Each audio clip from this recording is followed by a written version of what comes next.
এই মুহূর্তে আমি দাঁড়িয়ে রয়েছি মি ওয়াং ওয়াটারফলস লুকআউটে।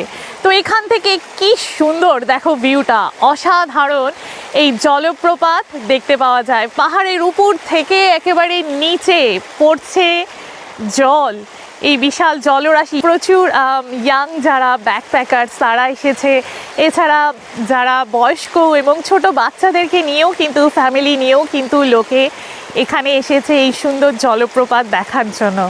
দেখো একবার শুধু ভিউটা, এখান থেকে জল পড়ছে উপর থেকে, মানে নিচটা দেখো, খাইটা দেখো। কিছু যদি একবার পড়ে এখান থেকে, মানে সে যে ফোন হোক কিংবা কেউ ভুল করে যদি অ্যাক্সিডেন্টলি পড়ে টরে যায়, একেবারে শেষ, বাঁচার কোনো সম্ভাবনা নেই। অসাধারণ ভিউ, প্রচুর ট্যুরিস্ট এখানে এসছে এবং সারা বছর ধরে আসে। তো এখন বেশ অনেক দিন ধরে বৃষ্টি হয়নি, কিন্তু যখন বৃষ্টি হয় তখন সাংঘাতিকভাবে জল এই পাহাড় থেকে নিচে নামে। দুর্দান্ত ভিউ, শুধু দেখো, দেখার মতো একেবারে।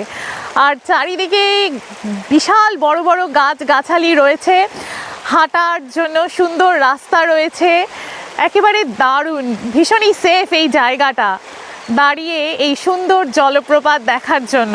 গাছের ছত্র ছায়ায় ঢাকা একটা আঁকা বাঁকা পাহাড়ি রাস্তা ধরে গাড়ি চালিয়ে চলে এলাম এখানে।